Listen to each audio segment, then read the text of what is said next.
औ कमा क़ाल नबी सल्लल्लाहु अलैहि वसल्लम इन्नल्लाह व मलाइकतहु युसल्लूना अलन नबी या अय्युहल्लज़ीना आमनू सल्लु अलैहि वसल्लिमू तस्लीमा। अल्लाहुम्मा सल्लि अला सय्यिदिना व मौलाना मुहम्मदिन व बारिक व सल्लिम सलातन व सलामन अलैका या रसूलल्लाह सल्लल्लाहु तआला अलैहि वसल्लम। मुअज़्ज़ज़ और मोहतरम हाज़िरीन महफ़िल और स्टेज पर तशरीफ़ फरमा उलमाए अहले सुन्नत, अभी आप हज़रात ने हज़रत अल्लामा व मौलाना कारी निसार साहब की ज़बानी बेहतरीन इस्लाही और मोहब्बत से भरी हुई खिताब आप और हमने समाअत की है। अल्लाह जल्ल शानहू आपको और हमको, हर मुसलमान को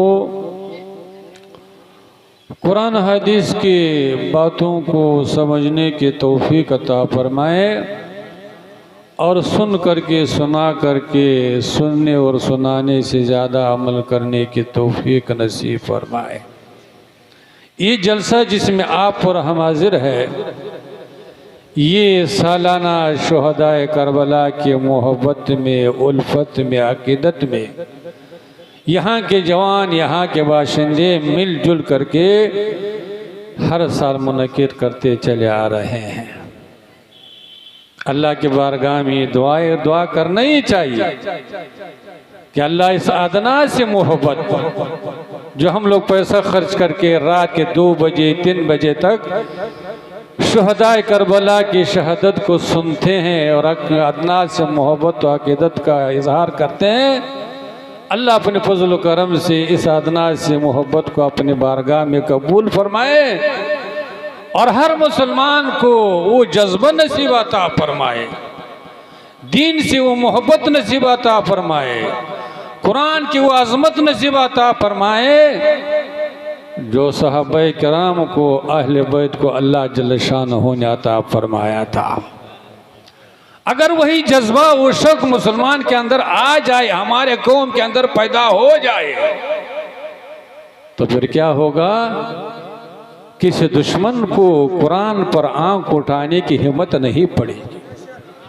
अगर वही जज्बा और शौक़ मुसलमान के अंदर आ जाए तो किसी गुस्ताख को हुजूर पर अंगली उठाने की जरूरत नहीं पड़ेगी।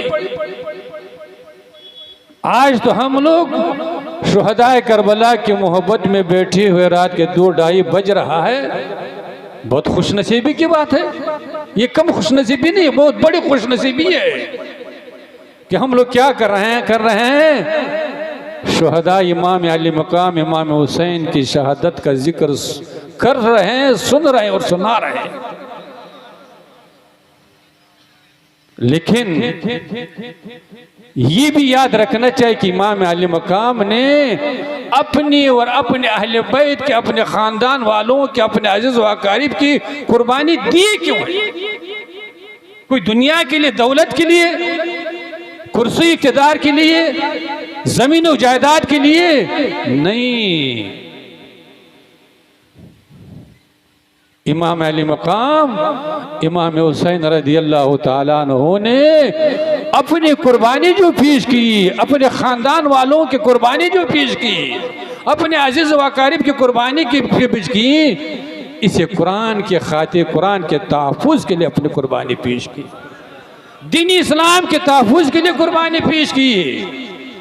और ये सबक दिया है कि क्या करना होगा। ए मेरे मानने वालों, मुझसे मोहब्बत करने वालों, अगर कुरान पर कोई आँच आ जाए तो मुझसे सच्चा मोहब्बत करने वाला वही होगा कि क्या करे, कुरान के तहफ़्फ़ुज़ के लिए सब कुछ को कुर्बान कर दे। इसीलिए अल्लाह जल्ल शान इरशाद फरमाता है, फातबिरू या उलिल अब्सार, ये बसीरत वालों, ये अक्ल वालों, इन वाक़यात से, इन कुर्बानियों से, इन शुहदाए करबला के सब्र से, इस्तिकामत से, नमाज से क्या करो तुम लोग, ये व्रत हासिल करो। हम लोगों ने तो ये समझ लिया है कि शुहदाए करबला के जिक्र को सुन करके सर हिला दिया है, आंसू बहा दिया है, जिगर पर थप्पड़ मार दिया है, 2 पैसा खर्च कर लिया है, तो हम लोगों ने समझ लिया कि हमने मोहब्बत का, उल्फत का हक अदा कर दिया है, हमारी जिम्मेदारी ख़त्म हो गई है। नहीं, अगर हम लोगों को शुहदाए करबला से सच्ची मोहब्बत हो तो फिर क्या करना होगा, उनके सब्र को अपनाना पड़ेगा, उनकी इस्तिकामत भी दीन को अपनाना पड़ेगा, उनकी कुर्बानी को अपनाना पड़ेगा। और क्या करना पड़ेगा, इमाम अली मकाम इमाम हुसैन ने जो घोड़े से गिरते हुए, जमीन पर आते हुए, जख्म खाते हुए, अपने ज़मीन को खून से रंगीन करते हुए, उस हाल में भी क्या कर, नमाज को नहीं छोड़ा, सजदा को नहीं छोड़ा, अपने मालूम वालों को सबक दिया है कि कुछ भी हो जाए तो क्या करना होगा, सजदा छोड़ना नहीं, बल्कि अल्लाह के बारगाह में 5 वक्त नमाज के पाबंदी करनी है पड़ी। लेकिन मजाल है कि हमारा कौम सुधर जाए। इसलिए मुसलमानों कोशिश कीजिए कि क्या हो जाए, कम से कम 5 वक्त नमाजों की पाबंदी इख्तियार कीजिए। और फिर आप हजरात ने जो हमारे दारुल उलूम खिदमात अंजाम दे रहे, एक ज़माने से यहाँ के मुदरिसिन की मेहनतों से, कमेटी वालों के मेहनतों से और आपके ताउन से जो चल रहा है इदारा, और उनकी मेहनतों से, आपके ताउन से, अल्लाह के फजल व करम से आज 6 बच्चों ने कुरान हकीम को अपने सीने में महफूज करके, और अल्लाह के फजल व करम से, अल्लाह ने अपने फजल से इतने बड़े इनाम से नवाजा कि दुनिया का कोई इनाम इसके बराबर हो ही नहीं सकता, दुनिया का कोई इनाम इसके बराबर हो ही नहीं सकता है। और ये ऐसी इनाम है, कुरान हकीम इतना बड़ा इनाम है, इतना बड़ा अल्लाह का फजल व करम है कि जो मुसलमान इसको सीने से लगाए, इसको समझे, उसको पढ़े, उस पर अमल करे, वो मुसलमान क्या होगा, दुनिया में भी चमकता हुआ नजर आएगा, दुनिया में भी अल्लाह के रहमतों से मुस्तफीद होता रहेगा, और जब इस हाल में दुनिया से रुखसत हो जाएगा, अल्लाह भी उससे राजी होगा, अल्लाह के रसूल भी उससे राजी होगा। तो वो काफ़ी हो चुका है। तकरीर तो आप लोगों ने माशाअल्लाह इशा के बाद से लेकर के बेहतरीन तकरीर समात की है, और हम लोगों का तो सुनने और सुनाने तक ही महदूद है, अमल करने से तुम लोगों को कोई मतलब ही नहीं, अमल से तो हम लोग दूर ही रहते हैं।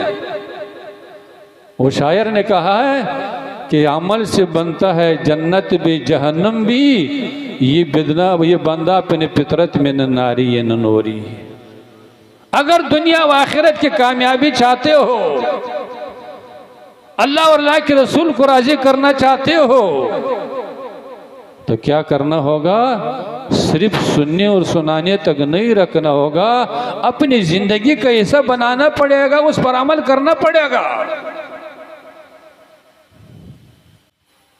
तो फिर क्या होगा, अगर हम लोगों ने अमल करने का इरादा कर लिया, नीयत कर लिया, इखलास के साथ सुन लिया है, तो इंशाअल्लाह हमारा तो यकीन और हर मुसलमान को यकीन होना ही चाहिए कि अल्लाह अपने फजल व करम से अमल करने की तौफीक अता फरमाए देगा।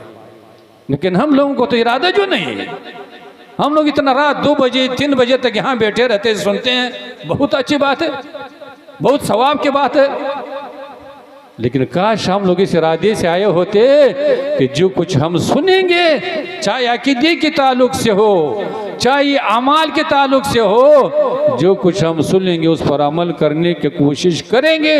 अगर इस इरादे से आए होते तो आने में भी सवाब मिलता, जाने में भी सवाब मिलता, और अल्लाह के फजल करम अल्लाह रहमत फरमाता तो अमल करने के तौफीक भी अता फरमाता। लेकिन हम लोग तो बस चस्के ही ले रहे हैं, मुकर्रिर अपना चस्का ले रहा है, सामीना अपने चस्का ले रहा है। जो आपकी और हमारी जिम्मेदारी बनते हैं उससे हम लोग दूर होते जा रहे हैं। अल्लाह के रसूल ने इरशाद फरमाया, अल कुरान हुज्जतुन लका औ अलैका। ये कुरान जो है ये बरोज़ माशर ये आपके लिए हुज्जत होगी या आपके ऊपर ही हुज्जत होगी। क्या मतलब? ये कुरान जहां हुजूर सल्लल्लाहु अलैहि वसल्लम अपने गुनाहगार उम्मत के शफाअत फरमाएंगे, वहां ये कुरान भी शफाअत फरमाएंगे। लेकिन किसकी शफाअत फरमाएंगे? जिसने कुरान के हक को अदा किए हो, कुरान के हक को अदा किए हो। यही कुरान क्या करेगा कल बरोज़ माशर उस इंसान का, उस खुशनसीब मुसलमान का शफाअत करता नजर आएगा। और कुरान के हुकूक क्या है अभी तो इतना वक्त नहीं कि मैं बयान कर सकूंगा। कुरान का सबसे बड़ा हक यह है कि उस पर ईमान रखा जाए कि अल्लाह जल्ल शानहू का कलाम है, ये अल्लाह जल्ल शानहू का कलाम है। और कुरान का दूसरा सबसे बड़ा हक यह है कि कुरान को हर मुसलमान तिलावत करते रहे, उसकी रोज़ तिलावत करते रहे। और तीसरा हक है कि कुरान को समझने की कोशिश कीजिए कि कुरान में लिखा क्या है, इस आयत का माना क्या है। और कुरान का सबसे बड़ा हक है कि क्या करके मुसलमान कुरान को पढ़ करके समझ करके उस पर अमल करने की कोशिश करें। लेकिन मजाल हम लोग कुरान पढ़ने का जो फुर्सत है नहीं, मुसीबत मोबाइल का तो फुर्सत है। मोबाइल को तो ऐसी बीमारी जैसे कारी साहब ने बताया कि माँ अगर बच्चे को खामोश करना चाहते हैं तो क्या कर रहे हैं, वही मोबाइल में कार्टून लगा करके मटलू पटलू लगा करके बच्चे को खामोश कर रहा है। इतनी बड़ी बीमारी हो गई मोबाइल। लेकिन वही मुसलमान को कुरान पढ़ने का, कुरान समझने का मुसलमान को फुर्सत ही नहीं, शौक ही नहीं, जज्बा ही नहीं। और नतीजा क्या हो रहा है, पूरी दुनिया का हालात, मुसलमान अपने पूरी दुनिया के हालात देख रहे, समझ रहे कि मुसलमान के हालात किस पोजीशन के और किस पोजीशन पर जा रहा है। ये तो दुनिया की परेशानी है, ये जिले तो दुनिया जो हम लोग देख रहे हैं तो दुनिया की है। अगर इस हाल में दुनिया से रुखसत हो गए, याद रहे इससे ज़्यादा परेशानी, इससे ज़्यादा जिल्लत और रुसवाई मरने के बाद शुरू होने वाली है। वाक़यात में आता है, करबला के वाक़यात में आता है कि तलवारें चल रही है लेकिन खेमों से कुरान की आवाज़ आ ही रही है, कुरान की तिलावत हो ही रही है, जमात हो रही है, नमाज हो रही है। और आप और हम मस्जिद के बगल में बैठे हुए हैं, सही सलामत है, उज़्र नहीं, परेशानी नहीं, कोई बीमारी नहीं। लेकिन क्या है, नमाज जैसे अहम इबादत के लिए जिसको इमाम हुसैन आखिरी घड़ी में भी नहीं छोड़ा, हम लोग नमाज पढ़ने के लिए तैयार नहीं, कुरान पढ़ने के लिए तैयार ही नहीं। इसलिए मुसलमानों, ज़्यादा बोलने से क्या फ़ायदा। शायर ने कहा कि तूफ़ान नूह लाने से क्या फ़ायदा, दो बूंद काफ़ी अगर असर कर जाए तब। तो आप हजरत खुश नसीब है कि रात के 2 बजे 2:30 बजे में कुरान हदीस की रोशनी में शुहदाए करबला के दर्दनाक वाक़यात को सुन रहे हैं और सुनाए जा रहे हैं। अल्लाह जल्ल शानो आपको भी और हमको भी और हर मुसलमान को शुहदाए करबला, शहीद आज़म इमाम अली मकाम इमाम हुसैन रज़ियल्लाहु ताला अन्हु से सच्ची अक़ीदत मोहब्बत नसीब फरमाए। जिस दिन सच्ची अक़ीदत मोहब्बत नसीब हो गई तो हमारी नमाज कभी कज़ा होगी नहीं, हम लोग कभी सुजदी से दूर रहेंगे नहीं, हम लोग कभी मस्जिद से दूर रहेंगे नहीं।